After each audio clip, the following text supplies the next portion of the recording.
Well, some Benton Harbor commissioners are unhappy with the finalists for the city manager's job, and they're calling for a do-over. WSBT's Denise Bohn joins us, and Denise, the commission is supposed to interview the two finalists tonight. Rick, that's right, and that interview session is open to the public and starts at 11 o'clock this evening at City Hall. But several commissioners say the search process that narrowed 35 applicants down to two finalists is flawed, and they want the search to start over. It's been nearly 4 years since Benton Harbor has had a full-time city manager, but that could change, though, by Christmas. A special committee has narrowed the search down to 2 men, but some disgruntled commissioners are not happy with the selection. My main issue is the lack of transparency. I think we need to go back to the beginning and start the search over and allow some others that may be interested to come forward. The finalists are Benton Harbor's current director of public works, Darwin Watson. He's been with the city for 17 years and briefly served as an assistant city manager.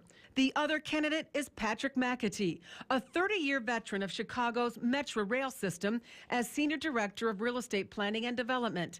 After retiring 2 years ago, he started a consulting firm.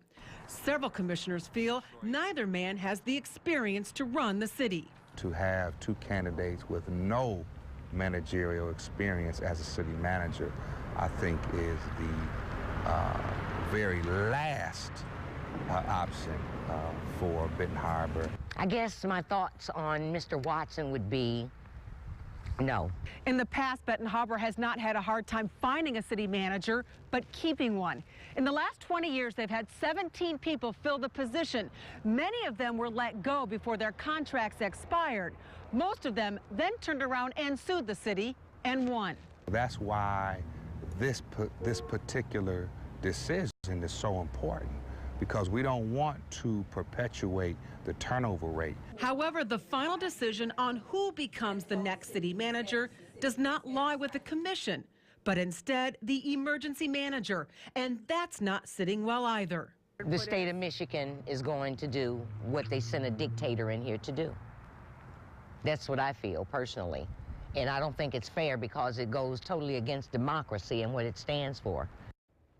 Despite how upset some of the commissioners are, they do say that they are going to be open-minded and listen to what the finalists have to say tonight. Now, Rick and Jen, that commission meeting starts in just about a half an hour, and you can expect that those guys are going to receive quite a drilling. Several of the commissioners say they're going in with a long list of questions. I'm sure they are. But, you know, when this new city manager is hired, he's still going to have to answer to the state for a while. You're absolutely right. What's going to happen is the plan is to hire the city manager this month and then train him this month as well. The EFM wants to be out of the city by early this coming year, by mid-January. Okay. And then an advisory board will be put in place to help run the city, help the city manager, and then oversee the transition from state control to local power. That process could take more than a year. Oh, wow. For sure. And we should mention that our Ted Land is at the City Commission meeting tonight, and we'll have more on how the public interview process went. That's coming up on WSBT News at 11 tonight. Denise, thanks.